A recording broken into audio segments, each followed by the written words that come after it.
what you want, when you want it, where you want it. This is The Mesh. Footcandle Films. Film news and reviews from two guys who really like movies. This episode is brought to you by the Footcandle Film Society. For a schedule of upcoming screenings and membership information, visit the Society's website at www.footcandle.org. Hello, everyone, and welcome to Footcandle Films here on themesh.tv. My name is Alan Jackson, and with me is Chris Fry. Chris, how are you doing today? Doing good. Long time coming, waiting to review the film that we're going to talk about today. Yes, this is it, people. We're super excited. We are going to be reviewing the latest Star Wars film, The Last Jedi, in just a few moments. And then right after that review discussion, we're going to be reviewing another film called The Florida Project. Another big budget, big spectacle, special effects driven film. Right. Not quite. And then we're going to move on to our movie news for the episode and our recommendation of the episode, like we always like to do at the end of the episode. Again, this is Footcandle Films. This is our film review and discussion show. Chris and I are going to jump right into our first couple of reviews, starting off with the big one, the one we've been waiting for probably, I guess, about 2 years to discuss. And that is the latest Star Wars Episode 8, directed by Rian Johnson, The Last Jedi.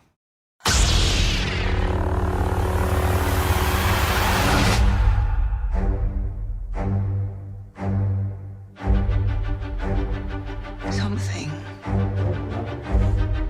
inside me has always been there. But now it's awake. And I need help.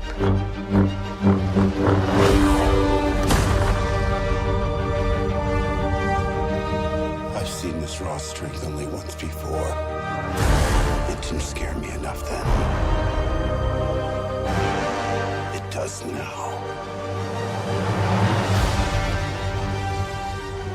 Star Wars The Last Jedi is Episode 8, which is the middle chapter of the new trilogy, the Episode 7, 8, 9, which follows the original trilogy from back in the 70s and 80s. We had The Force Awakens 2 years ago, I believe. That was Episode 7, right, helmed by J.J. Abrams. Now we're on to Episode 8, The Last Jedi, helmed by Rian Johnson. Wrote and directed by Rian Johnson. So, Chris, I could go through the whole plot summary and all that, but I'm going to steer to another way of looking at this film. I'm fascinated by... You're going to say, am I on Team Porg or Team Ice Fox? No, although that's kind of cool too. So, Okay. Taking two new characters or types of animals from the new film. No, I'm going to something I see as an interesting phenomenon happening right now with this film. This movie is making a lot of money right now, but if you go look at two metrics that are used for evaluating this film, critics and audiences. Critics using the tomato meter, which again, we can kind of find fault with how that tomato meter, we can find fault on how that process works. Sure. I do think there's fault in the way you look at this Rotten Tomatoes score. However, critics, 93%, as of right now when I'm pulling up this chart, 93% say this is a good movie. Critics. Gotcha. Audience, 56%. Just over half. Okay. Saying they liked it. When I walked out of the theater, I think later that day, I'm on record that I had not seen trailers and stuff for this movie. I'd seen the very teaser, hadn't seen a trailer. I wanted to watch the trailer that everybody else in the world had apparently seen. When I went to find the trailer, I saw a thermometer thing, and I saw the correct thing. At that time, when I looked at it, it was 15% for audience. So it's actually gone up a little bit. But still, 56 is tied. It's tied with Attack of the Clones. It is like the lowest of the 8 films that have come out so far. Okay. Critics are up there high with the best of the Star Wars films. Audiences are in the low. Now, so my question to you, Chris. Sure. Star Wars The Last Jedi spends a lot of its time talking about the dual nature of things, the dark and the light, the good and the bad, and the balance that has to happen between these two. Yes. So I'm going against the Star Wars philosophy and saying, no, I want you to make a binary decision right now. Who, if you had to side more with, are you siding more with the critics' evaluation of this film, or are you siding more with what the audiences are saying according to these two metrics I'm looking at? Who are you more in line with? Pick a side, one side. Wow.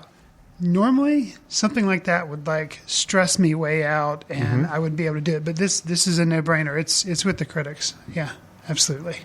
So you liked it? I liked it.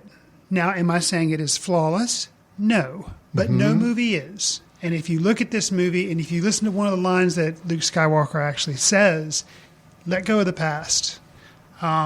You are, gaining too much in the past. You've built me up to be this mythic figure. You've built these movies up to be some mythic thing. Let it go. It is a movie. It is not the Holy Grail. Just, let it go. Not the Holy Grail, the movie by Monty Python. But, it's just, and I think, is this movie perfect? No. If I'd seen it when I was 8 or 10 years old, would I think it was perfect? Absolutely. I would love it, think there's nothing wrong with it. My take, there again, I haven't delved into the comments on the internet about the fans that are rating it 15 when I saw it percent, 53% apparently right now as of this recording. People hold this franchise, these movies, to such a high standard. And basically, from what I can kind of hear, it's like if you deviate from what they deem to be the way you should make something, they freak out. It's like the whole Ghostbusters, but it was cast with all women type syndrome. And I have no sympathy for that. So, rare instance where making a black or white decision is actually pretty easy for me. Okay. I'd totally go with the critics on that. Chris, we're getting to a point now where we're going to have a new Star Wars movie about every year. But correct, whether it's some form of Star Wars, that's or right. outside. So I've gotten to a point; it's actually become a little bit of a tradition. I honestly look forward to this conversation, and I look forward to that first sentence to come out of your mouth when asked the question, "Do you like this film or not?" Because that stems off whether this is going to be a disagreeable, contentious argument, or whether it's going to be a love fest that we both chime in on. But I'm also very interested in your opinions. I know you and I saw it at different times, and I was all tempted over the weekend to want to text you and say, I don't care about the review. Just tell me, do you like it or not? Right. I freaking love this film. Okay. I thought it was great. And yes, not perfect, but I loved it. And it spoke to me on enough of an emotional level and a little bit of nostalgia, but yet not dwelling so much on the nostalgia. Right. Harkening back to enough of the things I love about this whole series, but yet giving me so many new things too. It worked. I liked it better than Force Awakens. I think it is a stronger film personally. I think it has a lot more going on for it. I think it's a more original film. There are flaws, and there's definitely portions of the film I think were either very poorly done or not necessary at all. But overall, start to finish, I have to look at the package as a whole. I think it's a great film. It's definitely, for me, I like it better than Force Awakens. I absolutely love it more than any of the prequels. Sure. It is up in that original trilogy category. I don't know where it bounces around in there, but it's somewhere up in that category for me.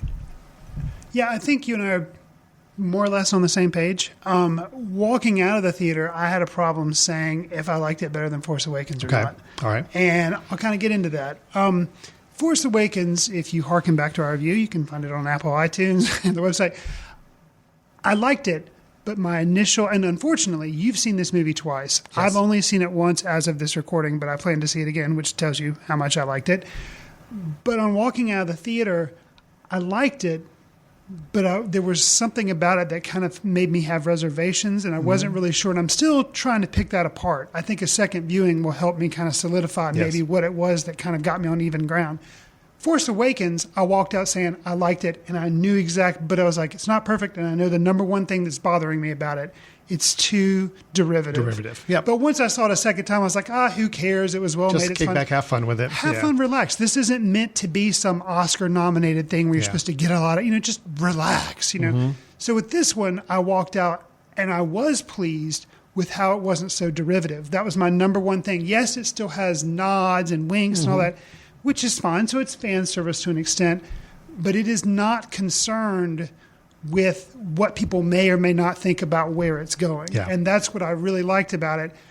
And maybe, I did have a little bit of fanboy in me that was kind of like, wait, you can't do that. That should. But I think definitely upon a second viewing, I'll be willing to let some of that go. And I already like the movie. It's not going to keep me from liking it. But there were just some things that weird for me for a Star Wars movie that I feel like I need to watch it again to understand it, because it's not like No, you it's really true. think. But that's a good thing. No, I don't it's think true. That's necessarily a bad thing. I will tell you this. I enjoyed it more the second time. Okay. I did. I loved it the first time I came out of it. Went with my whole family to see it the second time and liked it even more. And neither one of us, just the side note, because it is available, and neither one of us saw it in 3D. Oh, no. Right. And No. I made a point of not doing that the first time because I didn't want to be distracted by it. So Yeah.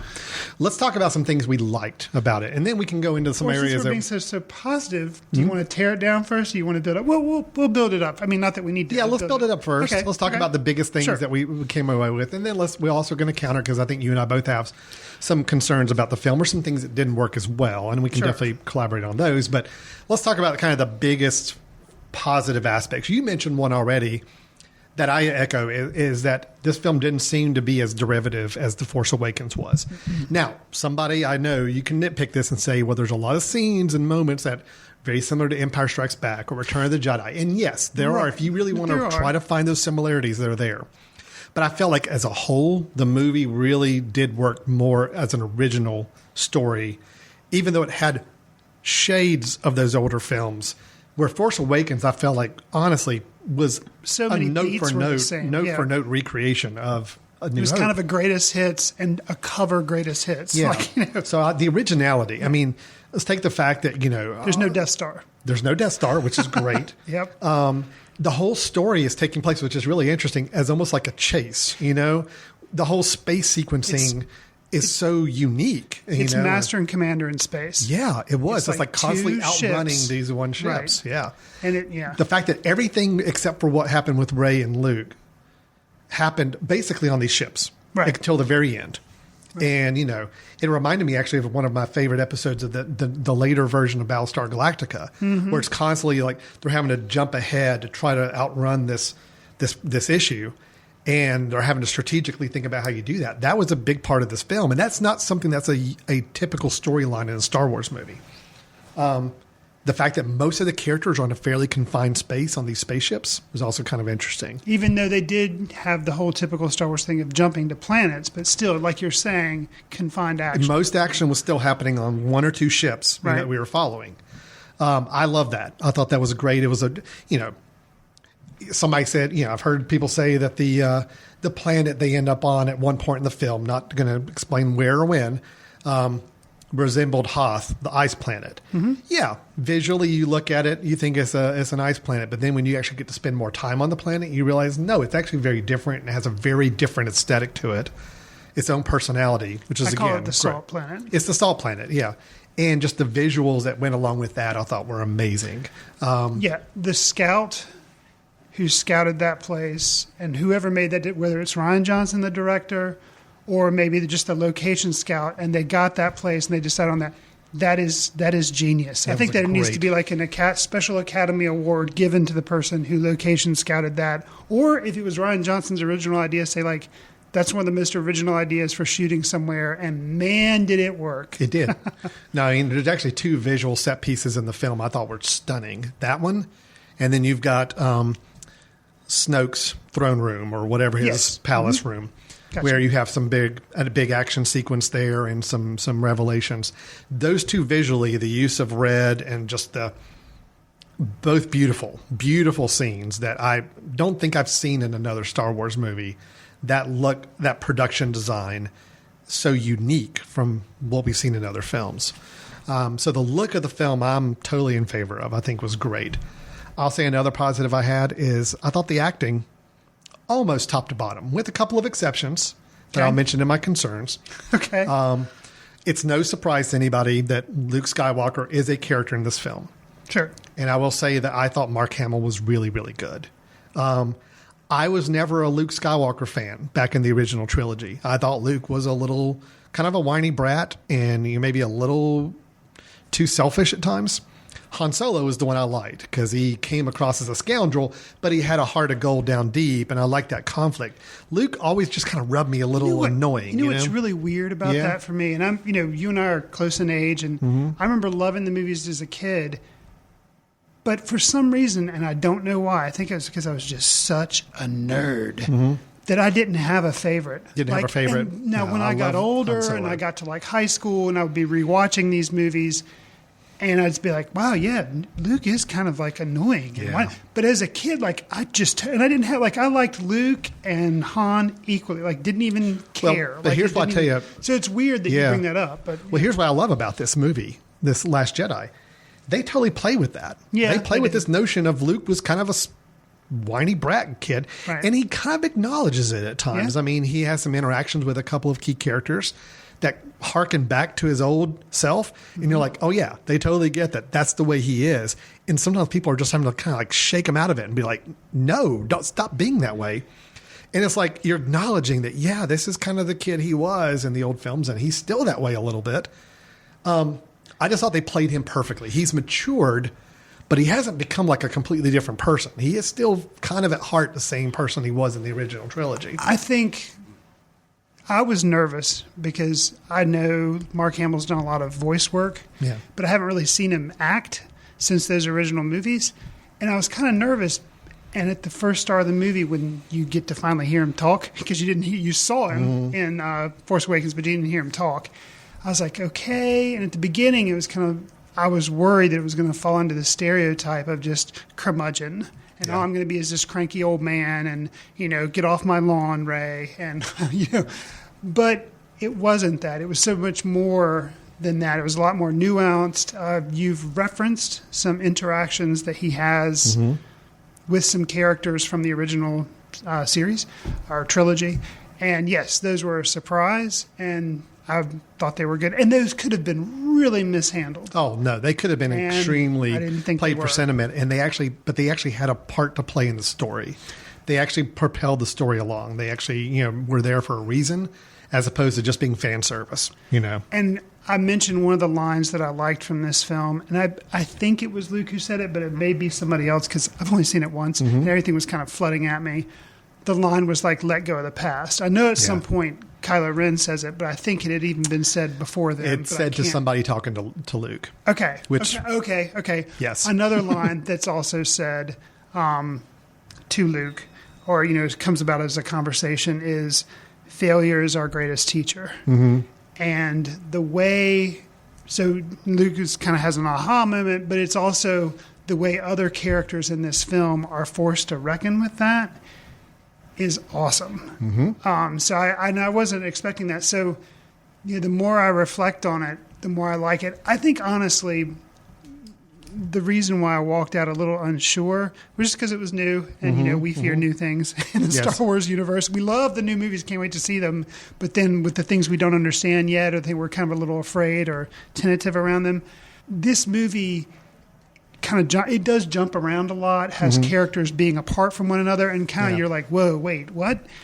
And whether that's just necessary for the script, for the plot, whereas Force Awakens you feel like is more kind of linear. And this, not that this isn't linear, it is, but it does have some flashbacks, and it's kind of, unless you know the end point of the story, you can maybe get a little lost and you're trying to like catch up maybe a little bit. Right. But I think on reflection, it just makes it that much better. And on a second viewing, that much more Second viewing, rewarding. it all clicks in a lot more. I love the second viewing because I know what beats to look for, but I was also able to pay attention more to the plot story elements of why they're doing the things they're doing. Another thing I will say I loved about this film, The Force Awakens, the biggest compliment I gave it is that they introduced some really interesting characters that I wanted to spend more time with. Okay. And if anything, I felt like a couple of them got a short shift in Force Awakens. Poe Dameron, introduced in The Force Awakens, had very little to do in that film. He had a couple of scenes, and that was about it. And it was really disappointing because he just seemed like a really interesting character, someone I kind of wanted to see more scenes with. So I am happy that he got more face time, more screen time in this film for sure. Finn, also someone who had a little bit more to do in Force Awakens. He's got some to do here. I'm not a big fan of the subplot that he and another character went on. I thought that was the weakest part of the film and needed to be exercised out of there. Agree. Yeah. I'll actually compound that, and I'll go ahead and mention her name, Rose. Yeah. I don't understand why they introduced her at all, and I don't. That whole subplot is they're trying to develop her, but I'm kind of like, yeah, but you'd already introduced these new characters in the first movie. We're supposed to grow with them in this movie, and then we have the results in episode 9. I agree. I think I understand what some points obviously are very blatant that they're trying to do with that, but I just think it ends up weighing the movie down. Now, the Rose character got introduced. She's kind of a mechanic role almost, and she becomes friends with Finn and goes on a side adventure with him, trying to do things. I like her as a character. It's just, I agree with you. I don't need another new character introduced. I feel like you've introduced so many great new characters in episode 7. I want you to develop them all. Spend more time with Finn, with Poe, with Rey, even on the enemy side, General Hux, Snoke, Kylo Ren, all those characters are ones I wanted to spend more time with and know more about. You drop a new character in with Rose. She's a fine character, but it's just too much. It was too much to add in this film. And I really didn't think it was necessary. I mean, there was so much. This film would have been successful without the entire sequence that takes place. There's a casino planet they go to with some sort of form of horse racing. And it's this whole little side subplot that, honestly, all that could have been gone. There's an easy way to stitch this story together and make it work without that whole excursion. Since we're playing doctors, film doctors and things, I agree. I think Rose, interesting character, great, but just too many balls to juggle, too many things going up in the air. Yep. I think actually you could keep maybe the casino storyline, trim it, and instead of going on the mission with Rose, have Poe Dameron go with Finn. Because I felt that Poe was irritatingly underused. He was still underused compared to what I wanted. Right. He was better used than he was in episode 7. True, but I feel like he was almost kind of lip service paid attention to and not really as strong as I wanted it to. Because we all know Oscar Isaac is amazing. He's a great actor. He's so good in this, too, in the scenes and he has. was good, but I just felt like, in the scenes when he did have with Finn, I was like, yay! Yeah, I know. But so that was a struggle for me, was that the Rose character, I just felt like she needed her own movie or something. It was not necessary to put her in. And I'll say the whole excursion on the casino planet and then a big action sequence that happens there was the closest thing to the prequels to me. It was just interesting, kind of oddly out of place with the rest of the film. Yeah. Kind of an odd universe that I didn't really feel like fit with the rest of the film. Interesting. And then you've got this big CGI chase scene that really adds nothing to the film, and just it was very prequel-ish to me. And one of the things I didn't like about the prequels is I felt like they were hopping around to so many different planets, and they were having these random adventures that made no sense to the rest of the story. That's how I was feeling in that 15-minute span of that sequence. So I would have loved an edit version of this where that whole sequence didn't happen. And I think they could have gotten from point A to point B in a much cleaner way without all the necessary diversions that just to show off this set piece in this action sequence. See, that's where it's like, I hear what you're saying. Slight disagreement. I think it was important to have that. It just needs to be edited down and drop Rose out of it. And because I think the failure aspect is important in that. Okay. It could have been. show failure for all the different parties involved. I think they could have done, but I guess, and again, not to get into spoiler. Right. When they actually, I think we've done a pretty good job dancing around spoilers. During that subplot, when they actually got onto the enemy ship, well, I was like, I can say that's pretty broad. I'm fine with that. It was the whole go to this planet to find this person and then bring them to the. You could have gotten from we're on the resistance ships to getting to the enemy ships, and we need this one person. There's other ways they could have found that person. Yeah. Than having to go down to a whole other planet, have this whole big action scene, and then come back and just.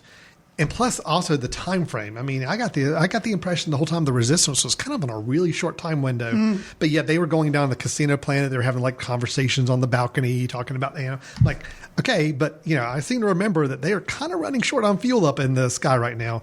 Let's get a move on. Why are you spending 20 minutes of our movie down on this planet? That was my biggest gripe about the film. Is I just felt like that middle sequence portion off the main storylines didn't work for me. It just didn't work. Okay. But going back to the positives, Adam Driver as Kylo Ren, I thought was, again, very, very good. Yeah. I love what they've done with his character, where it's not easy to classify him. It's not an easy label to put on him. I liked the performance that Daisy Ridley gave as Rey. I thought was also just kept in line with what was a great introduction in episode 7. Both these characters, it was a nice progression of their story. I agree with that. I thought there was some really great, interesting choices from a craftsmanship viewpoint of filmmaking.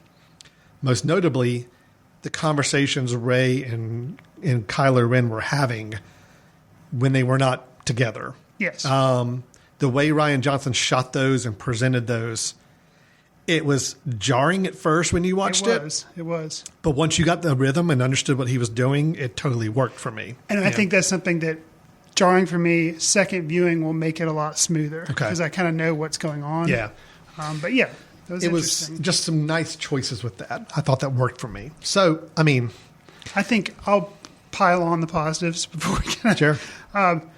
the reveal of Rey's parents. Yes. Or, kind of that people felt like that was going to be addressed, and it definitely is addressed. It was. And that was Or was it? that We'll talk was- about that later. that was satisfying Yeah, for okay. me. The reveal, which I don't know if you can call it a reveal because you saw him in the first movie, but the reveal of Snoke more and his storyline in it, also very satisfying for me. Those two things were. You got some good very background satisfying. information on Snoke that even just from a couple of scenes where he has some dialogue, you know a little more about where he's coming from and kind of what he's trying to do, which was nice. So I agree with that too. So those are the positives. I will say as another positive, I thought the last 20, 30 minutes of this film is probably some of the best Star Wars scenes and action I've ever seen. Salt Planet. Mostly the Salt Planet, but even the little bit leading up to the Salt Planet, Okay. I thought was just some really, really good Star Wars. I mean, again, probably I could watch the whole Salt Planet sequence over and over again, and it's still probably my favorite Star Wars moments I got you. I've ever had in the whole saga. Got you. The being with a larger audience the second time I saw it with my entire family and waiting for them for certain moments to hit that I knew were coming is an extremely satisfying way to watch the film. So, yes. So let's talk about some things that maybe didn't work. Okay. I mentioned the whole casinos planet sequence. Again, I think you and I are both on the same page. We just have different thoughts about how to adjust it. But that is a weak point for me. yes, I think the introduction of Rose was too many characters. I wanted more time with Poe. I wanted more time with Finn. I wanted more time Captain Phasma. I wanted more time with General Hux. I wanted more time with Snoke. All these other characters that were introduced last episode, I wanted more time with, but yet they spent so much time with a new character that just I didn't need another new character right now. You mentioned, let me touch on General Hux. We're starting to veer into negatives, but he was a weakness in the first movie for me. Okay. And I love Donald Gleason, the actor who portrays him. In one sense, I was like, oh man, it's just the way that he's doing the character. Mm-hmm. But I have a theory, which I can't get into because it would be spoilers. But now I'm more on board with the way he's doing General Hux. And Okay. I'm really curious. Believe it or not, he's one of the... I am curious to see where that character goes in the next movie. Yeah. Yeah. Interesting. Because of the way, Donald Gleason's very talented, but in the first film, to me he was just grating, and he was kind of stereotypical maniacal laugh bad guy. And in this film, he has some moments, and I'm like, okay, he's still kind of sticking with that shtick of being, but there's a little more to it. We'll There's see. more to it. Yep, I agree. Yep, that's an interesting development of where that character's going. And this is a very minor point, but I'll just say from a film that I thought was so elegant and beautiful to watch and shot so well, and the sequences just all worked action sequences. There is a moment that Carrie Fisher has Oh man, yes. that just didn't work for me. It was a visual. It's early in the film. It was a visual scene that she had. Gliding. Yeah, I'll just say it's gliding for those who haven't seen the movie. Leia gliding That was very watching that was almost comical, Yes. and Which I know it's not supposed meant to be comical. Nope. That I can't say much more about it without giving too much away. But it was a moment where I thought they were going to be taking the Leia storyline to a certain conclusion, they opted to change our perception of that in the way that that was resolved. I did not like. And I thought it was actually clumsy. It kind of was a little cheesy. It was very cheesy. It actually got kind of groans a little bit from the audience watching it, even from me, I think. Yeah. So that was one moment that just did not work. Then I mentioned the whole sequence off the main storyline that did not work for me. That was more like the George Lucas prequels than I wanted it to be. Beyond that, I don't really have anything. Got two more. Chris? Got two more. Throw them out there and see if I agree. We had talked about this prior to this movie starting, a little bit on the podcast about porgs. Oh, right. And I was nervous. That was the thing. Like, I hadn't seen the trailers, but I had seen images on the internet, and then I would steer away from it. But just the image of the porg to me was like, oh dear, oh dear. And I was afraid it was going to be a Jar Jar. Mm-hmm. Okay, it is not a Jar Jar, but I still find it kind of annoying. I liked him. And all I'll say is, I was ambivalent. I was kind of like, yeah, okay, whatever. I can overlook it. There was a Chewbacca moment that I thought was amazing. And if they'd let it go at that, then I would have been fine with it. Yeah, but they kept going with it, which caused me to roll my eyes. Now, then we have crystal foxes, or salt foxes, I guess is what they are. When I saw the salt foxes, I was like, come on. However, the salt foxes had a redeeming moment that the porgs were never given. Yes. So I'll excuse the salt foxes, but I was like, it was an eye roll when I saw the salt foxes, but at least they have a redeeming. So that's one thing. Now, this isn't spoilers, I guess, because I'm not going to get in, but the use of Maz Kanata, which kind of kicks off the whole subplot that you're talking about, the gambling planet. So very irritating. No, it was not good. I just don't Well, actually, that's probably where my frustration started with that scene. The way it was set up, and all of a sudden now it's becoming like a spy caper movie. Like, look for the person that has this. I'm like, I don't like where this is going. And then the fact that they sent Fan and Rose, and it just didn't work. But yeah, you're right. Her scene, the way she was brought in at that one moment, right? This one scene, it was another prequel moment for me. Well, and it may be kind of forced where, this is a character that a lot of people liked in Force Awakens, so we've got to give her some type of cameo in this movie. And yeah, it didn't work. Not for me. No, I agree. I don't agree with you on the porgs. I thought they were fine. They did not impact the storyline. They were not Ewoks. They did not come in to be heroes or anything. Okay. They just added, every once in a while when there was a moment of real tension, they just kind of gave a nice little break every once in a while with some visuals, gags. Again, very quick. Their scenes were never more than a few seconds each. I was fine with their use. See, the Ewok thing is something that I can't judge as an adult. Because when I saw them originally, I loved them. We loved the Ewoks. And they had an important part to play in the story and everything. Now, if I watch it, it can be kind of annoying. Yes. So that's one of the things that it's just hard to judge with Jar Jar Binks in episode 1 drove a lot of the storyline, and that was what was a problem. Right. Is that you counted on a character that was only there for comic relief, driving so much of the storyline, being so necessary for the story was what didn't work. The porgs are just... All right, we need a little quick flash of humor here. Here's a porg doing something funny. Okay, great. And I was fine with it. I actually thought the scenes were funny. I just thought they were overused. Just if they'd stopped at that one point. Yeah, the silver foxes, the salt foxes, I'll agree. When I first saw them, I'm like, yeah, I don't like this. I don't need a CGI. I don't need CGI characters running around because the scene's so good. Every planet doesn't have to have a CGI character. But then there was some reason for them to be there, and it kind of worked. I'm like, all right, I get it. I'm good with that too. Right. So that was your issues. Yeah. I mean, that's not too bad. No, and I think a second viewing will, win me over. I like the film, but I think, here's the way I choose. I'll close out with this.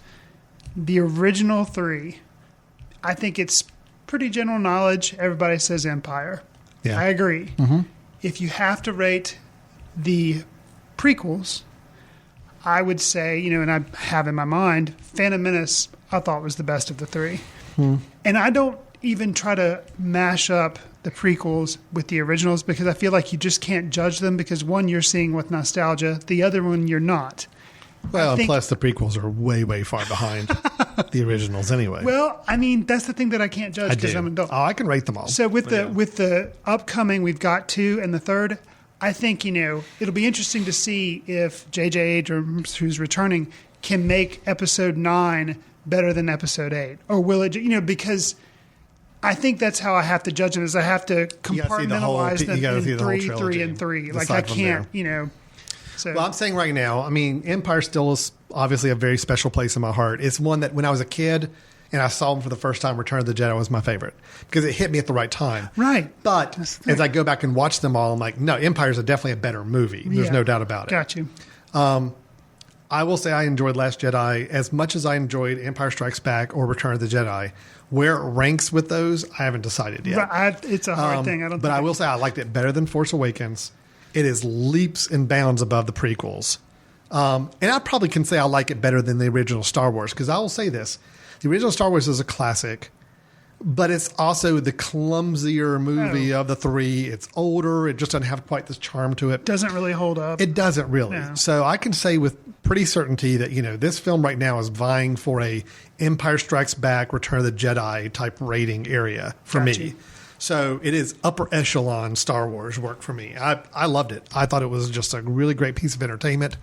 I'm a little disappointed that Rian Johnson's not going to be doing Episode 9. Me too. Because I actually feel like, and I'm not going to spoil anything, I feel like he buttoned up a lot of things that he wanted to button up, which was great. But it also leaves me a little questionable about exactly where they're going to go with Episode 9. And that's all I can say about that. Sure. It's just... I kind of wish... At one time, he was slated as also writing 9. Is that not true? He's not writing 9. Not at all? No, okay. I don't believe so. Yeah. So he's moving on to this new trilogy altogether, which this film gives me really great hope that new trilogy could be pretty cool. If he's got a chance to build his own characters, his own worlds out of this, awesome. Go for it. Because he showed me in this film he knows how to do it. So I'm more excited about Star Wars after this film than I was coming out of Force Awakens, which is crazy to think, but I actually am more excited about it and loved what he did here. So. Okay, yeah, I'm a fan. Okay, awesome. So that is Star Wars: The Last Jedi. It'll be in movie theaters until probably next Christmas. So go check it out, and then we'll look forward to talking about our next Star Wars movie coming next year, which is the Solo movie. Right. Yeah. By Mr. Ron Howard. All right. Man, you're tough. Let's move on to our next review, which is the smaller independent film called The Florida Project. The man who lives in here gets arrested a lot. These are the rooms we're not supposed to go in. But let's go anyway. Could you give us some change, please? The doctor said we have asthma and we gotta eat ice cream right away. Here you go. If you're working, who's looking after Mommy? You're not my father. I don't want to be your father. You can't treat me like this. Sean Baker, the director of The Florida Project, had a film called Tangerine, which, Alan, you and I both saw, and I believe we reviewed on the show. We did. That film was very independently stylized. It was shot on iPhones. Had, I believe, first-time actors in it as well, which Florida Project has some of those. And it was told the story was based out in California, not Florida, but based out in California, and it was marginalized people that were basically prostitutes, and it kind of told their story and kind of did a very slice of life, I believe maybe within 24 hours. Yeah, it was a fairly defined short time frame, so over the course of a night or something, so it was like a very short time period that it was covering. You and I were both favorable for Tangerine. Florida Project, we have a similar film, obviously based in Florida, set over one summer, and it follows a 6-year-old named Mooney, played by Brooklyn Prince, and her adventures kind of running around hotels that are kind of on a strip that's not the, I guess, desired destination location anymore. Right. Probably 20 years ago it was, which I have a little asterisk that I'll put by that. Okay. But now it's, the hotels and areas have probably seen better days. Yes. She runs around with her playmates and is rebellious, and her mother is struggling to kind of make ends meet and pay, because basically even though it's a hotel, it basically becomes kind of an extended stay. The people are there for days on end, Yes. sometimes even up to over a month, and that's kind of a little bit of a point in one of the parts of the film as well. So, right. So with the Florida Project, Alan, do you feel like were you interested to see how Sean Baker came and took this idea and gave it a similar feel as Tangerine? Or do you wish he would have picked another project for his second follow-up film? Or you felt like you were, even though it was kids and it was in Florida, you were kind of seeing more of the same with Tangerine, and it left you kind of wanting more? Well, I will say that the filmmaking style, very, very similar. It's almost like I almost saw this as a companion piece to Tangerine, in that it is very similar structured. Where Tangerine was over the course, I think, of a night. This is over the course of a summer, or basically a summer. I would say maybe we're looking at 40, 50 days, if I had to guess, kind of time frame of this. It's all very almost documentary in style, even though it's all acted, but you can tell there's a lot of improvisation, a lot of ad-libbing going on with the script. And the idea is, once again, showing a slice of culture that many of us are just not familiar with, maybe even sometimes not comfortable with, that really does exist. And that's the biggest acclaim I can give to the films. I love any film that does a really great job of putting you right in the middle of a portion of our society that we just don't get to see, or doesn't get attention, or we maybe as a society try to push aside and sweep under the rug sometimes. So this definitely continued that same path, and I was perfectly fine with that. Okay. I really felt like I was watching like a brother-sister film, companion film, like there was a part of a series almost. This film, for me, is such an interesting film. And I mean, Tangerine was a little bit the same way too. With Tangerine, I found myself never always knowing if I felt like I should laugh because it had moments of humor, whether I should be really upset because what I'm seeing is kind of traumatic and worrisome. It got amplified here with the Florida Project. I mean, it went from moments where it was the oddest mix of a film to have moments of joy completely countered by moments of despair, moments of fantasy, even to some degree, especially in certain key moments of the film, with the gritty realism that the majority of the film brings. It's just this interesting blend, which I liked. I mean, I like the fact that they could have kept this as being just gritty realism and just focus on that, but they didn't. They also could have gone and said, let's just focus everything on the kids and let's let the kids be just having their adventures. And they didn't do that either. I mean, it was a really great blend of just never letting you feel comfortable with what you're seeing, which I thought was just a really interesting film. It's a hard film for me to say I enjoyed. Okay. I did greatly appreciate it though. But it was a tougher watch than I expected.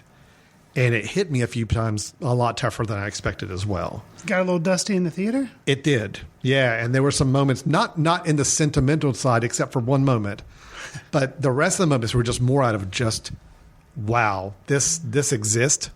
This happens. I mean, yeah, it was a really good film. Okay. Really, really well made. I really appreciated it, Chris, but I'm anxious to hear your thoughts. We have not talked about it. Sure. How do you feel about this film? I echo a lot of your thoughts. I think if you would just show me this film and say, hey, who made it? I'd be like, this looks a lot kind of like Tangerine. Mm-hmm. Is it that Sean Baker guy? Yeah, I definitely feel like it's a companion piece. He does seem to have kind of a signature style. Mm-hmm. It'll be interesting to see what he does next, if it does kind of ground itself in reality as much. Yeah, I think one thing that stands out to me, and you touched on it, was he's really good at managing tone. Yeah. And like you're saying, this would be wrongly billed, even though I think I've seen it as a comedy, comma drama. Mm-hmm. And I'm like, no, I wouldn't even throw comedy out there. No. Yes, it does have some moments of, Sure. levity. There are some funny things in it. But just like with Tangerine, there were moments of funniness there too, but you kind of question, should I really be laughing? Because then there's some really gritty drama stuff that comes next. But what Baker's able to do is really balance tone to where when he shows you the gritty stuff, I appreciate the fact that he's keeping it real, but yet he's not rubbing your face in it to make you feel bad about it. It's not gratuitous. It's not, that's the thing. It easily could be. Oh, yeah. There were several moments where I was actually really impressed with the restraint. Yes. Restraint's a good there was word. one scene in particular, I won't give too much away, but it's a physical confrontation between two people. Oh, yes. And it was jarring and Yes. it was scary. Yes. But yet, most of it was being blocked by a bed. Yes. So it's like, it was scary enough to know what was going on, but he showed the restraint where he could have gone like some filmmakers do and just say, no, we're going to make this just in your face as brutal as possible. Right. And he didn't. He didn't. pulled back. It's almost like we got the view that the kids got the view of, which I think is still troubling. But that's also, I think, what he wanted us to see is he wanted us to see just the same kind of Well, and viewpoint the there was kids a kid get. that saw that. I know. But the kid was also seeing the same view he got, Yes. which is they knew what was happening. They didn't see the actual impact of violence directly, but they knew exactly what was happening. I feel from that like scene. that's a definite choice. Oh, yeah. Because, I mean, this is an independent film. It doesn't have the budget of The Last Jedi. Even though we should have it mentioned yet, it does have some, first-time actors, but it does have William Dafoe in it.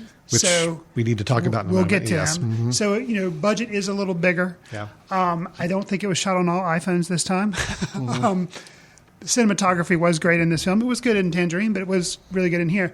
But I feel like it was a deliberate choice with that scene you're talking about to have some restraint because it wanted to have the moment, wanted to make you feel it. But he's caring and not wanting to rub your face in the grittiness and the violence of what was happening. So Yeah. I appreciate that. I think he's a good example of somebody who really, even though this is his second big film, I think he's made some other smaller ones, but he really knows how to work tone. Both of his films have done just an excellent job of putting me in. It's the fly on the wall type of mentality of filmmaking, where I feel like I'm just enveloped in it. I'm there. Sure. And you have to remind yourself sometimes you're not watching a documentary, that this Right. is actual acting. Granted, I think it's very loose acting. I think it's more set up scenes, let them act, let them do their work on screen, and we'll see what we get and put it together. But he's definitely got the style match to give us that true slice of life insight into a population that he feels like is probably ignored, looked down upon, not given maybe the attention it needs.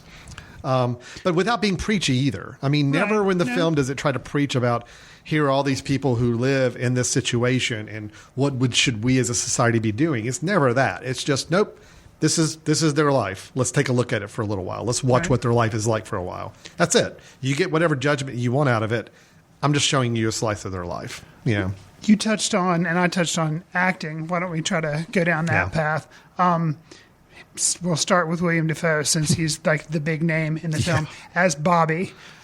Typical Dafoe performance. He plays a really bad, evil guy. No, actually, this is against type for William Dafoe. But it's interesting. He plays the manager of the hotel, which I got into a really good conversation with some of our members after the screening last night of this film. To me, it was just, I thought it was a perfect performance. I thought he was fabulous. Loved it. Yeah. I was actually a little upset the times he wasn't more visible on the screen because I really enjoyed his character. It's a perfect blend between, here's a guy who's working for a living. You kind of got some sense with a little tiny taste of backstory that maybe he's had kind of a rough go of things as well. He's trying to make ends meet himself. Some family relationships seems like they've broken down in the past. So, he's not like this just warm-hearted guy just there to help everybody. He's there to do a job. He's got a really tough job. He does. And he doesn't always get a lot of respect from the people around the building either. But you just know, without it ever getting sentimental, he really is caring about the people in this building. A lot of them he cares about. A lot of them he knows really well at this point. And he played that balance so well. Yeah. Being warm, but also crusty. I mean, he's doing his job. He has to do his job. But there's that little moments where you just see, he's watching out for these kids. He knows he is really caring about these people. And he's going to do what he needs to do to try to keep them safe or healthy or whatever he can. It was a great, great performance. I went in knowing that there was some Oscar buzz around him for Best Supporting Actor. And I'm like, yep, absolutely. He needs to be on that list. There's no doubt in my mind right now. I would totally agree. I really hope he is on the list for Best Supporting Actor. Yeah. So we've talked about Defoe. Well, let me just say one other call-out scene with him. Okay. I thought the sequence, and there again, I won't go into too much details of it. The sequence where he is confronting someone who visits the hotel that probably should not be there, Yes. and the way he handles that visitor, it's really, really well done. I mean, both as a character and the way it's presented. You realize on the who film. that visitor is? No. That okay, this won't ruin anything because Yeah. I'll dance around specifics. But that actor is Macon Blair, professional Oh, is actor it? from Blue Ruin. Yeah. yeah, and Green Room. He was in Green Room too. So yeah. Oh, no, I think we're talking about a different visitor. Oh, I know which visitor you're talking about. Okay, I'm talking about the dangerous visitor that, well, I mean, Yes. they're all kind of dangerous, but no, the one in okay. particular Yes. that he has to move away from Yes. one area of the hotel. And He gets a drink at a soda machine. yeah, okay. Yes. Yeah, I know who you're talking about. Yeah, the other one I Yes. saw that Okay. was Macon Blair. Got you. No, this one, the way he handled this individual. Got you. I can't even describe it without spoiling it, but it was a brilliant, not only written scene of how he's handling this individual that he sees as a possible threat to the children or anything else, but just the way Willem Dafoe plays it too. Oh, yeah. It's just, so good. So I loved his performance. It's one of my favorite performances I've seen this year. I'll have to go back and look, but yeah, I'm right there with you. Yeah. It is definitely one of my favorite performances. Before we move on, Yep. because you threw out a favorite scene, I'll say probably one of my favorite scenes from the movie, and he doesn't even have any dialogue, Mm-hmm. but it's dusk at the hotel. He's Yeah. standing on the balcony and he lights a cigarette, and at that moment, the rest of the hall lights outside each room kind of come on, and it's such a cool It is. a cool moment. That's just, and it's kind of the end of his work day, and that was a really, really nice shot. I agree. And then I'll counter yet another one. Just as we're talking about both Willem Dafoe and the shot selections, there's a moment, and this isn't a spoiler, but very early in the film, the power goes out throughout the hotel building. Right. And they just do a great solid wide shot of the hotel where you can see the doorways on all, and just people starting to just slowly come out of their rooms, populating. And then there's Bobby, the manager, having to walk across the parking lot to go figure out what's going on with the power. Just so many great moments. I mean, the location itself was so interesting that everything was in this area around the hotel, but the hotel itself played a part too, and just the layout of the hotel and absolutely. so great. So anyway, please let's go on to other acting there. So We got to mention Brooklyn Prince as Mooney. How did she do for you? I thought for a child actor, I thought she was really good. Now I will say this. Wow. No, that sounds like with a butt. Well, Good with a no, butt. it was a really good child performance. But in a film like this, in my mind, where you are letting the kids kind of ad lib a lot of scenes, you could just tell some of the scenes were just Sure. okay. You guys have a burping contest, and it's like, okay, we're going to have a burping contest, and the kids do that. She was really good. She was very natural, and I think for a child actor, yes, all the child actors were really good. I thought. She was really good. She is a dynamo. If she is meant to be an adult professional actress, I think she will be a very, very vivacious, energetic personality on screen. Right. But she could also just be a really, really good, cool kid, fun kid too, that they just happen to get caught on camera for these scenes too. So yeah, I was amazed because a lot of the buzz around this film has with Defoe, but also has with her. I mean, she's been on Jimmy Kimmel. She's kind of made her little circuit of talk shows. And I was thinking, it'll just be, some little cute kid like the Lipnicki or whatever that was in Jerry Maguire. Oh, right, yeah. But kind of that type thing. Man, she was so amazing. She was amazing. Good. And there again, maybe she's just a really fun kid, but still to get her who can deliver lines and kind of ignore the camera, I think they found somebody really special in her. She's good. And I will say, I was positive on her. I liked it. Again, I kind of was couching it as a child performance. I will say the last scene, I will not explain, it definitely ratcheted that performance up in my mind right away. Yes. In that last confrontation she has with a friend of hers, I'm like, whoa. Yeah, okay. her last scene with her friend. Yes. Amazing. That Amazing. was really good. So Yep. I'm still not quite sure how they pulled that off with her. I'm not either. Yeah. Because for a kid that young, I don't know if she's pulling on personal experience. Who knows? She was tapping into something, that was for sure. It was amazing. Yeah, it was good. I thought all the acting was good. I thought it was all natural. I mean, I felt like these were real characters, real people. Defoe's just really is head and shoulders for me, just great. But I will say I agree. I think Brooklyn, her performance as a child, to be able to ignore the camera and be as natural as she was in front of the camera, but also have those moments of real emotion that she had to go to. I thought she was really, really strong. Well, and I think of other child actors. I was kind of throwing that one kid from Jerry Maguire under the bus. But you think of Quvenzhané Wallis that was in Beasts of the Southern Wild. Yeah. She was good, but she wasn't. There was so much story built around it that she didn't have to provide a lot of emotion, although she did. But I feel like Brooklyn Prince as Mooney had to do a lot more heavy lifting, even if it was improv, because it was, there wasn't a lot of story there, wasn't a lot of plot. But I felt like her way to be able to carry off, it was like she just really dug it. She has to be a ham. I mean, I don't see how, which worked for her character because she was supposed to be the center of attention. And so, yeah. Well, had you read anything, interviews with Sean Baker or reading anything in conversations with him? And it was even mentioned in the credits, the admiration he has for the Little Rascals. Have you heard of that? No. There's actually in the credits a special block thank you to Hal Roach and some of the other people that helped make the Little Rascals. Okay. Even mentioning Spanky McFarlane and some of the other key characters. Huh.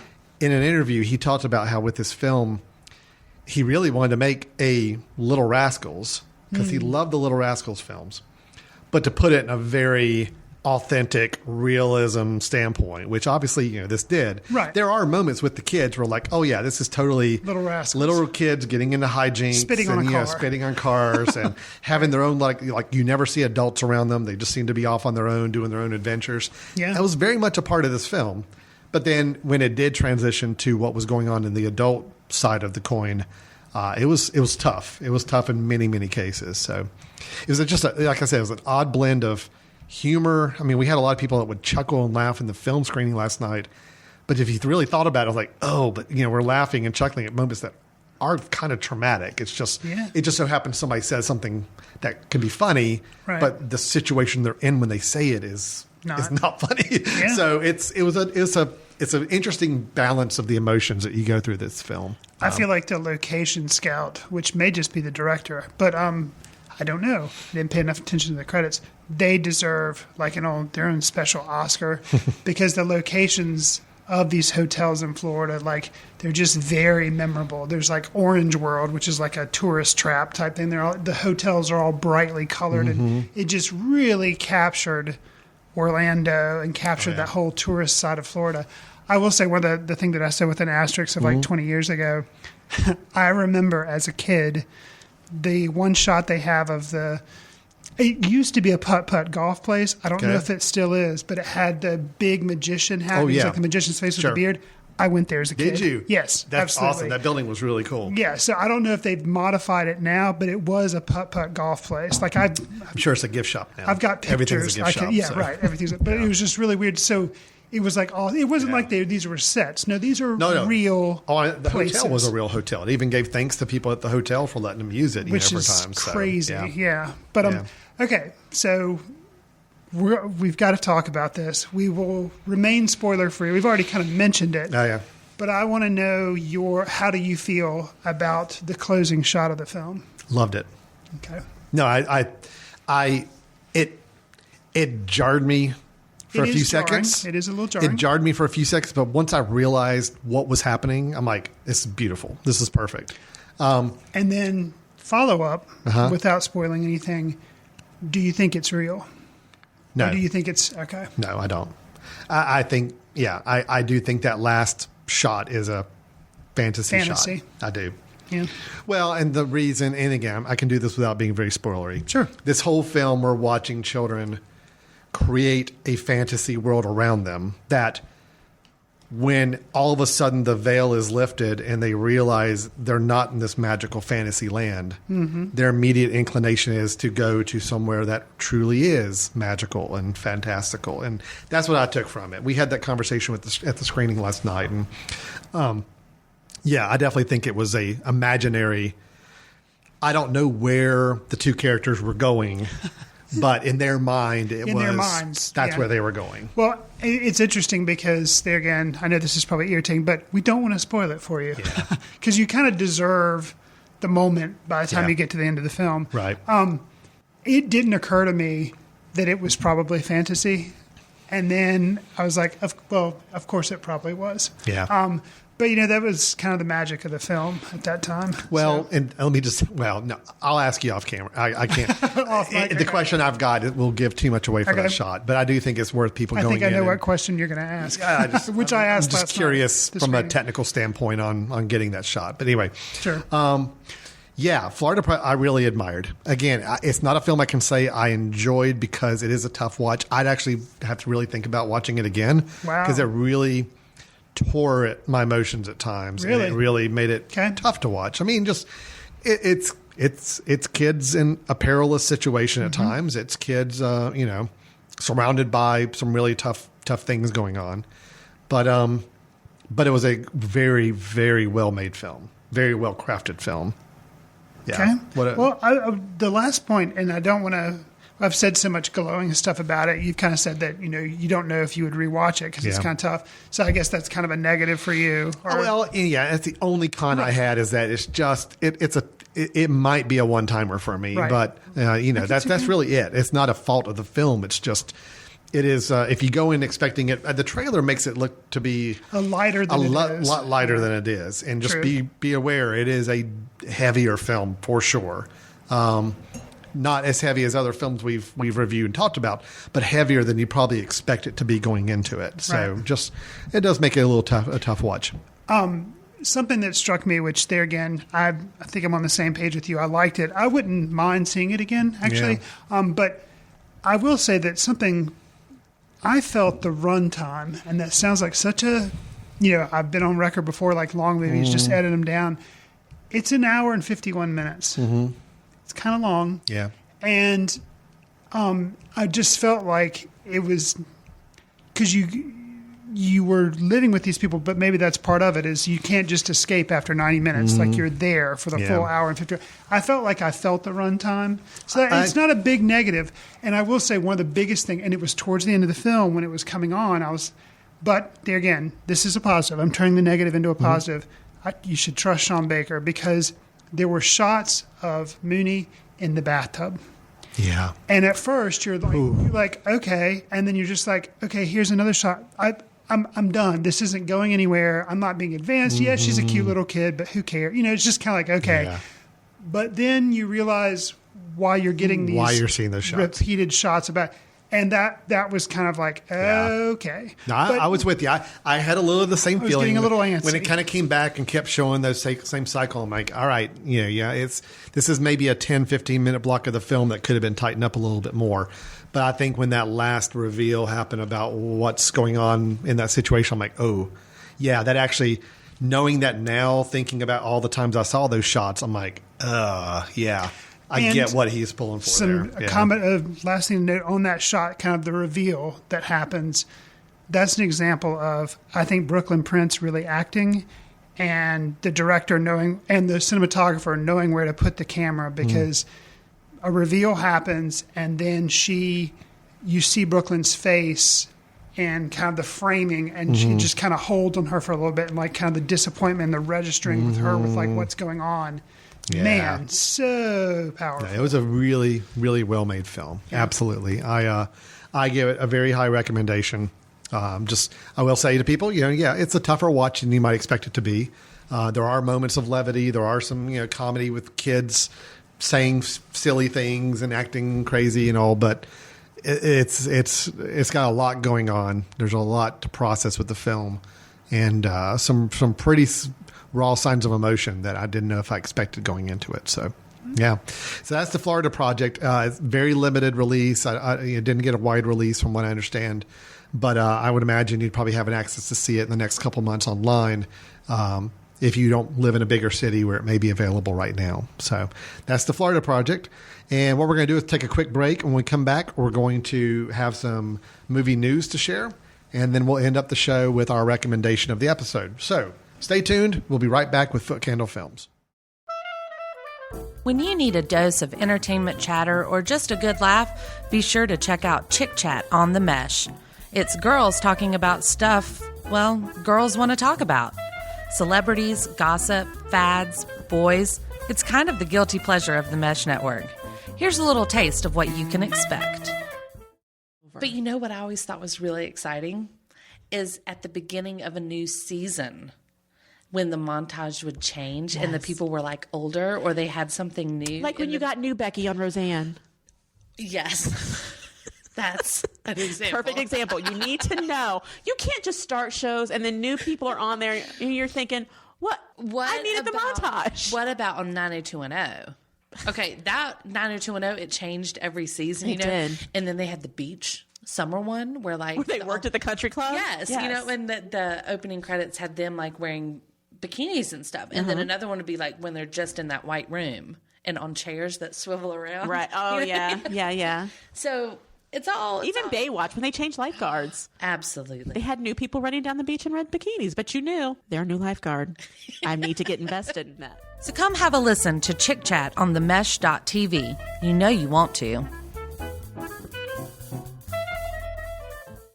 Welcome back to Footcandle Films here on themesh.tv. I'm Alan. This is Chris. We did our reviews earlier in the show of both Star Wars The Last Jedi and The Florida Project. So what we're going to do now is we're going to move on to some movie news. Just Chris and I both have a couple items we like to throw out there, and we'll have a little roundtable discussion about it. Before I do, just as a reminder, you are listening to this podcast on themesh.tv. That is a network, podcast network, where we have shows coming out on a regular basis throughout the month that you can subscribe to, new episodes for, or just listen to them on demand on a website or through Apple iTunes. We do encourage people to check us out on either the website, themesh.tv, that's THEMESH.tv, or you can search for us on Apple iTunes by searching for either The Mesh or any of the show titles like Footcandle Films. That way you can find back episodes, you can see other shows on the network, and we do encourage you to subscribe to shows that you like. That way you're ensured that you're going to have a new episode downloaded to your device every time we put one out. We thank you for listening, and hope you'll check out some of the other shows and episodes we have available.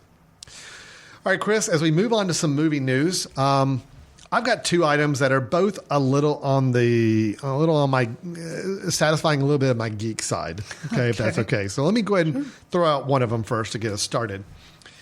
I'm always fascinated by the film studios and the studio business side of things. I think it's interesting to kind of hear when there's deals, when there's acquisitions, when there's mergers, when there's whatever it is. Well, we had a really big acquisition this past week. So big that I actually heard of it. Yeah, so Chris is aware of it, so that must be really big news.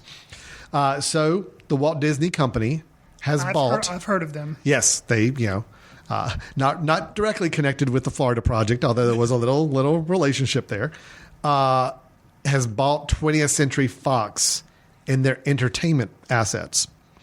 Now, 20th Century Fox owns a lot of big properties. That's the Fox we talk about. So there's a lot of franchises there that are involved in 20th Century Fox. But now Disney owns them. So who does that include? Well, I include The Simpsons, which is kind of interesting. So The Simpsons are now technically owned by Disney. Yeah, that's very interesting. I would say Avatar, but the Simpson episodes will start to disappear from their back catalog. Oh, I know, because they seem to have a pretty good fun time poking fun at Disney a lot of times. Avatar, which if any of us even remember Avatar, I think that was a 20th Century Fox property that is now owned by Disney, which Disney's already started building that into their theme parks. There's already been a little synergy there. There's like an Avatar park that's down there. Yeah. That's right. My thing that I was, of course, interested in, being a comic book nerd guy and, liking this stuff and enjoying this part of pop culture, knowing that all the rest of the Marvel comic book properties that Disney and Marvel did not own the rights to do films for, they now have, with the exception of Spider-Man still. Spider-Man is still owned by Sony. Marvel just has the rights to work with them and help make a movie from it, but they don't own the character rights. Gotcha. But the X-Men, all the X-Men movies, like all the X-Men characters, are now part of the big Disney Marvel conglomerate. The Fantastic Four, which Fox has tried twice to make films out of, fairly unsuccessfully both times. Yeah. Obviously, fan culture is saying maybe this is finally the chance in a few years we'll actually see a really good Fantastic Four movie. Who knows? Deadpool, which was a huge moneymaker for Fox. Disney owns Deadpool. Disney owns Deadpool. Really bizarre. Here's the biggest question mark: is the Deadpool There's sequel? already a Deadpool sequel That's underway and will be Yeah. released next year. Will it remain rated R? I mean, it's a question now because it technically will be a Disney film. Right, because Disney with the Marvel things released PG-13, Yeah. but they've never done R. That's right. So some interesting questions from it all. I'm trying to be very pragmatic about it. I see both positives and negatives. From a fan service standpoint, yes. Am I happy to think that all of my favorite Marvel characters are now in this one big universe and they can all talk to each other and interact and all that? Yes, it's great. I'm happy with that. From a true business standpoint, this is getting a little scary because basically every character franchise that people love and all that is starting to all being held under one corporation. So, it's not to a monopoly status yet. We've still got some other big players out there, but man, it's crazy how big Disney is getting in this entertainment field with all these characters and movie rights right now. So anyway, didn't know if you had any thoughts on it, but I just thought it was interesting. I don't think I see any. I'm kind of the opposite of you. Like, I don't care. I'm just scared by it. I think Really? it's a bad thing. Yeah, Okay. I think it's bad. I don't see any good to it at all, actually. I just see bad. Yeah. I think Disney was already big enough. But I'm not, I'm kind of done with comic book movies a lot of times anyway, except we'll get to another news item here in a second. But, yeah, I just think it's bad. It scares me. When Disney bought Marvel, I was like, okay. And then did they buy Marvel first or Star Wars first? I can't remember. I don't remember. But it was like, it didn't matter. Yeah. When they bought one, I was like, okay. And then they bought the other, I'm like, oh my gosh. It's like, Yeah. what is happening? So, Yeah, Marvel owns Star Wars, the Indiana Jones characters. Yeah, I think I'd forgotten. They own all the Marvel characters. Right. They own The Simpsons. They own, of course, all their own Disney characters. Sure. I mean, it's huge. Yeah, and don't get me wrong. I like, Disney things. I liked Coco that I saw recently. But I just, I do fear that. Again, for me, I do still enjoy the comic book movies. I enjoy the serialized fiction form of here's a story that's going to continue with another story down the road, and there's some interconnection. I love that. That's a grown up, bigger version of comic books to me. Instead of reading an issue every month that I know is going to continue a story, I'm watching a film every few months that is going to continue this bigger story. I like that. That's, to me, it works for me. And I love the idea that they have even more characters to play with. But I do just get worried anytime there is a conglomeration of things where you don't have different studios controlling different paths for these characters. It's really all one studio now. Right. That does start to get a little intimidating. So I would agree. Yeah.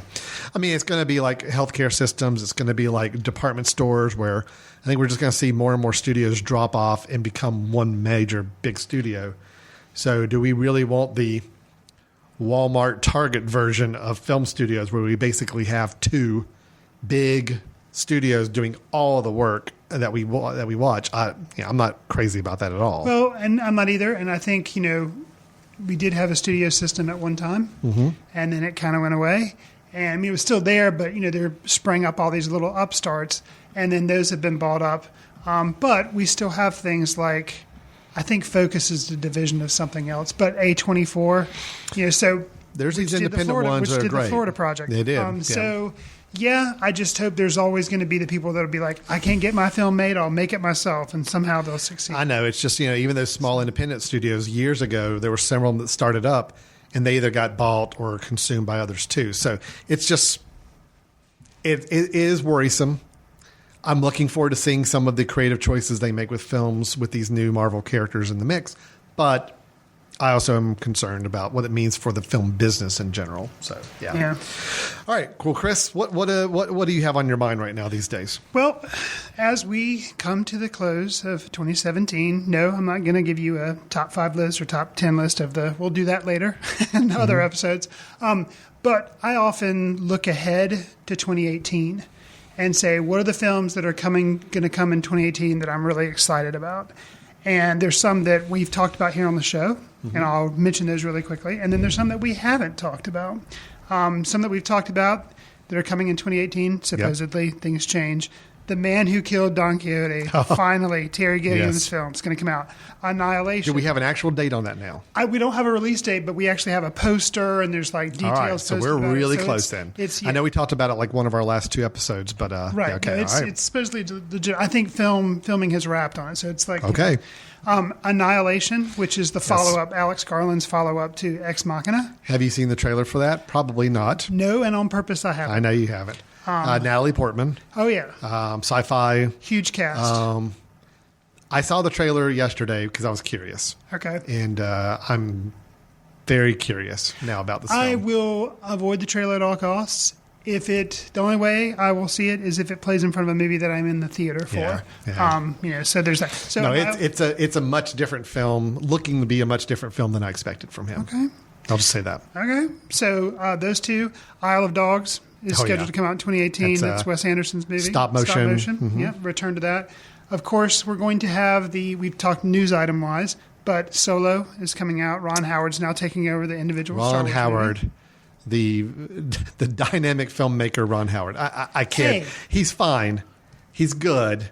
It's just, again, Ron Howard is the easiest choice they could have made for this Other than giving another one to J.J. Abrams. Well, that's true. I'm about feeling the same way about J.J. Abrams. It's kind of that's a safe bet. Like, all right, we need a safe bet. We're in Vegas and we need the safest roulette bet we can make. All right, we're putting it all on Ron Howard. Which that kind of touches on your last news item. Yeah. That's what I'm afraid of.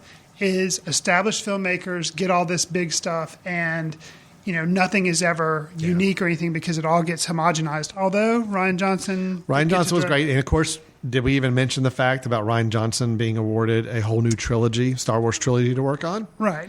Which I think is awesome. I mean, that bode well for him in performance The Last Jedi, but also to me, they've just got a lot of confidence in what he has a vision for. And I love the idea that it may be a completely new trilogy that may not have anything to do with these main characters we've been following for almost 9 movies now. So, yeah. Anyway, continue, please. So, another one that I don't think you've heard of. Mm-hmm. So let me finish touching on the ones that we have kind of talked about. Halloween, as done by David Gordon Green and Jamie Lee Curtis. That is slated to come out in 2018. Hopefully in October. Normally, normally I wouldn't be excited about a horror movie, but we've talked before. You get David Gordon Green on it. Sounds very interesting. So those are the kind of a lot of the ones we've talked about. Fahrenheit 451 by Ramin Bahrani. That's supposed to come out in 2018 based on a Ray Bradbury book that I like. Very famous one. Excited about that. So we talked about, I mentioned Beast of the Southern Wild. Mm-hmm. That guy hadn't done anything in a while. Right. Well, he's been working on a movie called Wendy. Wendy. Wendy. W-E-N-D-Y? Yep. Okay, like the girl's name. Yep. And listen to the plot synopsis. Okay. A young girl is kidnapped and taken to a hidden ecosystem where a tribal war is raging over a form of pollen that breaks the relationship between aging and time. Woo. So it's kind of like Peter Pan, but told from the perspective of Wendy, and Ben Zeitlin, who did Beast of the Southern Wild, is doing it. I think it's going to be amazing. Okay. Okay. There was a movie that came out 2 years ago, I think, just called Pan. Yeah. That was basically a mess. But this, I think the guy's got the visuals down, but he's enough to ground it in reality still, like Beast of the Southern Wild. I don't know. I think it's going to be good. You're right. I had not heard about that one. Right. So that's interesting. That's a good one. Then I know you've heard of this franchise, which normally I don't anticipate franchise movies other than Star Wars because I can't help it. Ocean's 8.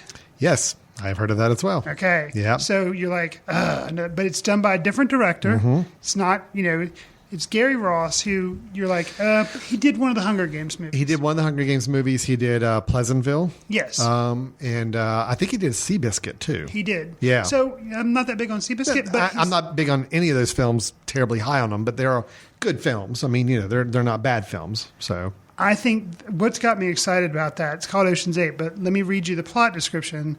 Debbie Ocean, a criminal mastermind, gathers a crew of 7 other female thieves to pull off the heist of the century at New York's annual Met Gala. So you're like, okay, they're basically doing with the Ocean's movies what they did with Ghostbusters. Yes, but the cast on this, Sandra Bullock, Cate Blanchett, Helena Bonham Carter, Anna Hathaway, Sarah Paulson, Rihanna, Mindy Kaling, Dakota Fanning. And I think the thing is, because it's not trying to go off and be a comedy, I'm thinking maybe it is more a heist film.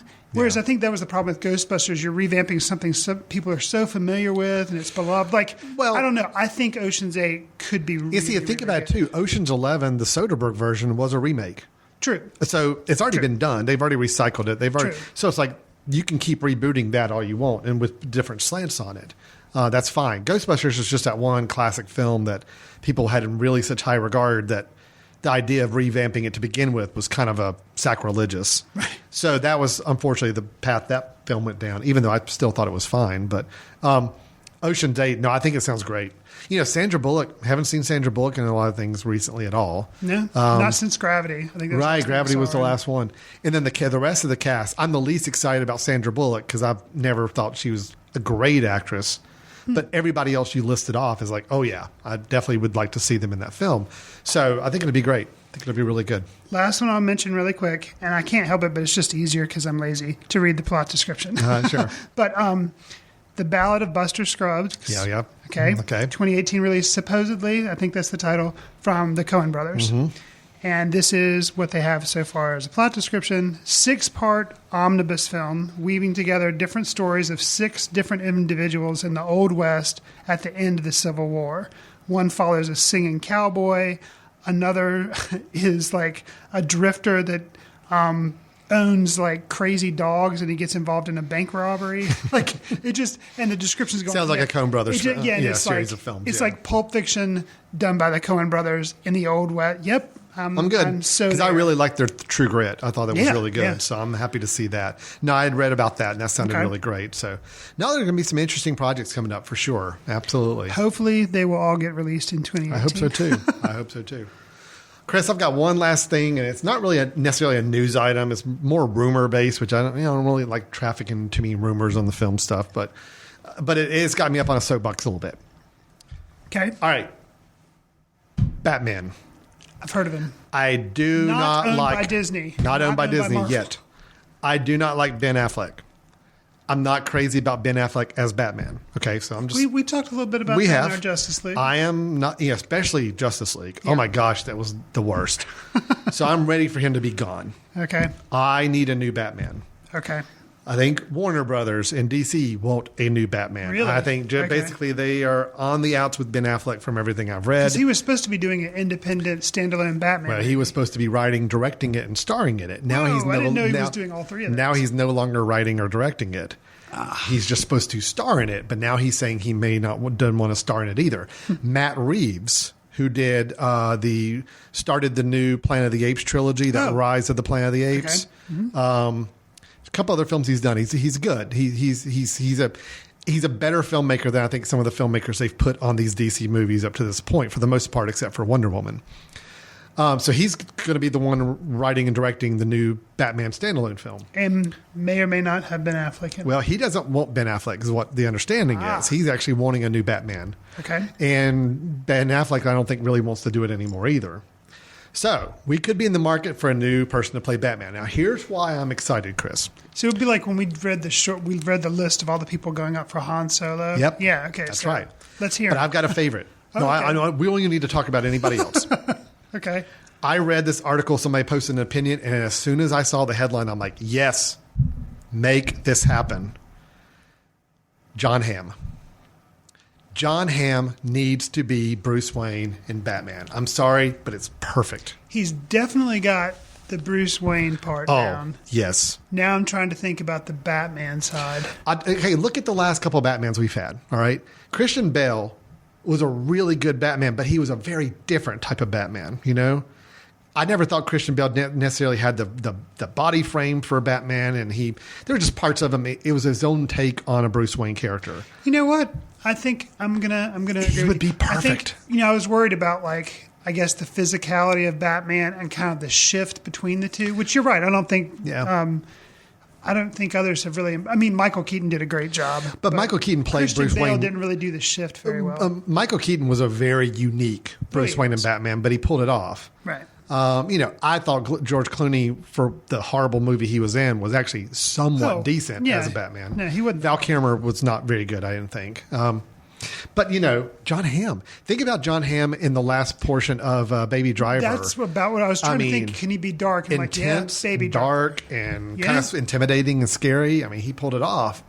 Okay. So I'm ready for this to happen. I'm ready for this to happen now. I'm like, give me a really good new standalone Batman movie. Yeah. Give me Matt Reeves, which is fine. Sounds like he's a good director. I thought the initial Dawn of the Planet of the Apes, or whichever one was the first one. What was the first one? The names are so I think confusing. it's Rise of the Planet of the Apes. I think you're was right. the first one he did, which is good. And John Hamm as Batman, man. Do it. Bring it on. I even say we need a Twitter hashtag. Okay? Okay. Batham. Bathamm. I need people to start posting. What do you do on Twitter? You do hashtagging. Yeah. Batham. Okay? It's like, that's it. Batham. It will have started here on the Bathamm. # BATHAMM. I'm starting using it. Batham.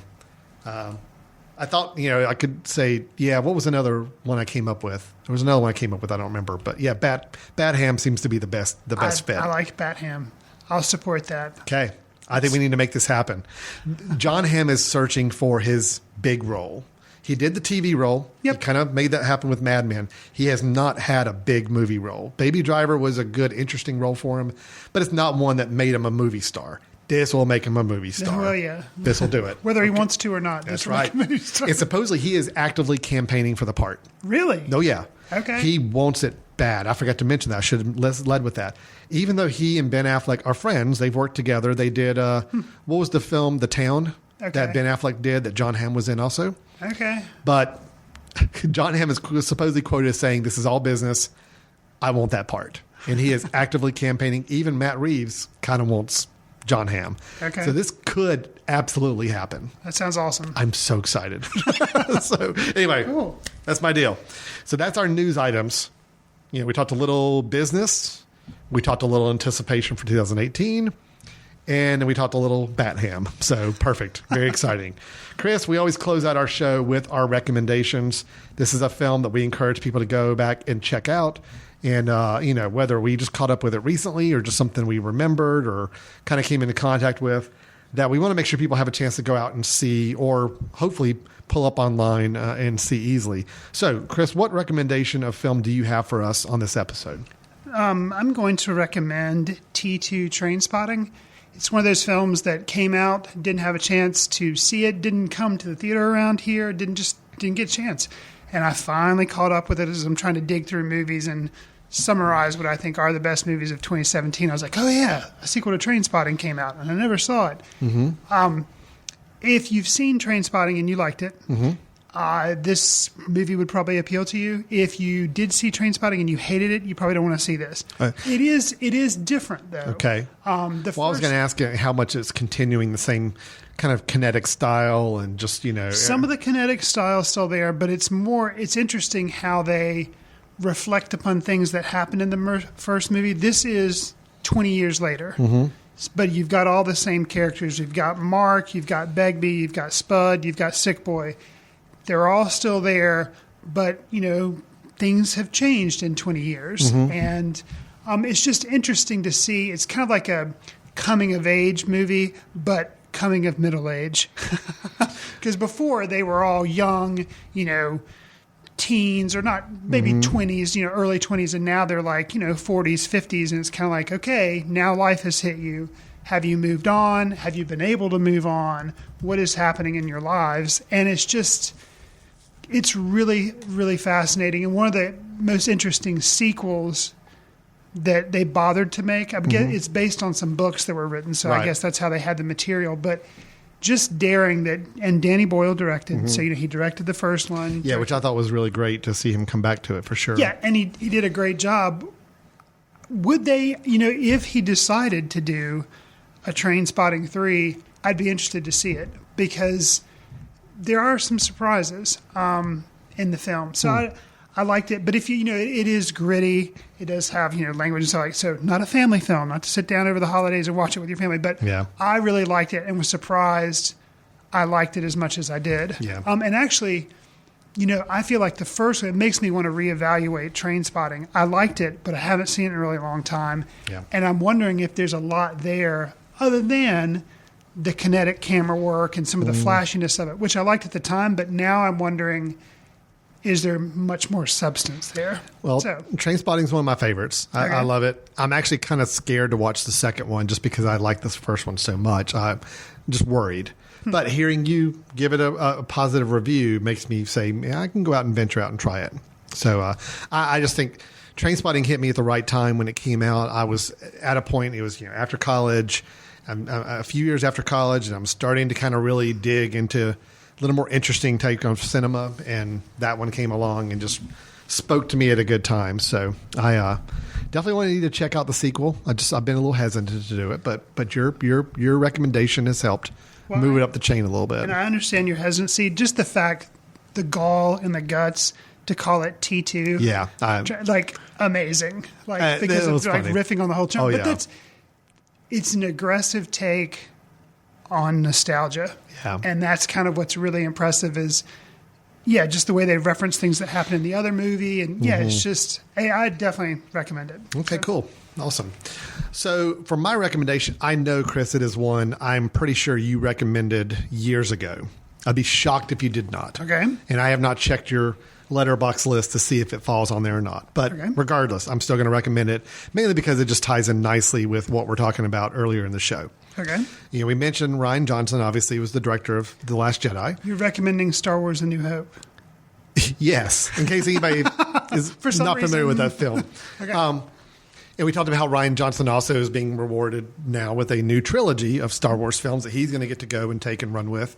He's going to be writing all three of them and at least directing the first one of this new trilogy. So I'm sure more details of that will come out soon. So it got me thinking as I was prepping for The Last Jedi and thinking about Rian Johnson in general. I know we reviewed The Brothers Bloom on the show. I do remember that. I know we reviewed Looper also. I don't think we reviewed Brick.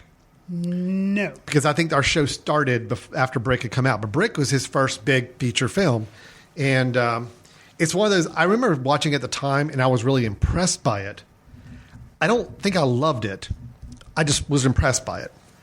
But I did want to go back and revisit some of it. And I didn't get to watch the entire film over again, but I've at least seen parts of it, remembering kind of the parts I liked and what I admired about the film. And I think it's really fascinating to go back and watch because what you're seeing some building block foundations of this filmmaker and seeing some things he was trying very creatively and inventive back in the day. I say back in the day, it was 2006, but still 2005, 2006, somewhere in that time frame. Basically, Brick is all about it's a teenage loner who's played by Joseph Gordon-Levitt. I always mess up his name. And it's played almost like a film noir, but set in modern day teenage high school environment. So he's pushing his way into the underworld of a high school crime ring to investigate the disappearance of his ex-girlfriend. It's a high concept film, but it's pulled off really, really well. I mean, you have to remind yourself sometimes that you're watching something that's played as a very big concept because once you get into it, it just starts to flow very naturally and it's really interesting. Taking the world of high school and how do we, the underbelly of high school, the criminal activity that may be going on, and playing it like a straight film noir. Like he's the private dick detective. He is doing the voiceover in his head of what's happening, trying to work through this case of a missing person. It's just great. I mean, it's just I love films that just try something new, and I think Rian Johnson early on was trying something new. And even though I probably like The Brothers Bloom a little bit better, and maybe Looper I like a little bit better too, I think the foundation's here for a really innovative filmmaker. And I think if you liked Last Jedi, if you're excited about his new trilogy coming out, do yourself a favor and go back and watch his first real feature film and see some of the early foundations of him really putting some stylistic touches on what he's working on. So he wrote and directed the film. So it's I definitely think it's worth checking out. That's Brick from 2005. All right. Good recommendation. So great. So yeah, a couple films there we want to make sure people are checking out. And one, a little bit of a throwback. One is a sequel to a throwback film as well. So with that, we're going to wrap up the show. We had successful reviews of both Star Wars The Last Jedi and The Florida Project. And we had then moved on to some movie news, and we capped it off with our recommendations. Chris, if somebody has heard the show and said, I've got something to say to those guys, or I disagree with their take on The Last Jedi, how would they go about reaching us? Send us an email at info@themesh.tv and just put Footcandle Films in the subject line. And yeah, reach out to us that way. Al and I both have accounts on Letterboxd, so you can see what films we may be watching, and we try to give short little reviews on there every once in a while. I would say, too, if you want to check out our past episodes, we've mentioned themesh.tv is where you see some of our episodes. Mm-hmm. However, if you really want to dig all the way back into our archive, probably the best way to do that is to go, like you mentioned, to iTunes, and they've got episode 1, which was Win-Win. So, the film Win-Win back in, what was that? A while ago. 2010, 9, 10? Either 9 or 10, yeah. So, but the archive of all of our episodes is available on Apple iTunes for sure. So, and if you're there, digging into the archive, why not leave us a nice star rating? That would be awesome. And don't forget, #BatHam. Right. BATHAMM. And make sure you put 2 M's on it, because Mr. John Hamm only rolls with 2 M's. That's right. So that's our show for today. Thank you so much for listening again. This has been Footcandle Films on themesh.tv, and thanks for listening. See you in the ticket line. Watch news through the courtesy of Footcandle Film Society. Special thanks to Carpal Tuller for the show theme music. For more about Carpal Tuller, visit www.carpaltuller.com. You've been listening to The Mesh, an online media network of shows and programs ranging from business to arts, sports to entertainment, music to community. All programs are available on the website as well as through iTunes and YouTube. Check us out online at themesh.tv. Discover other network shows and give us feedback on what you just heard.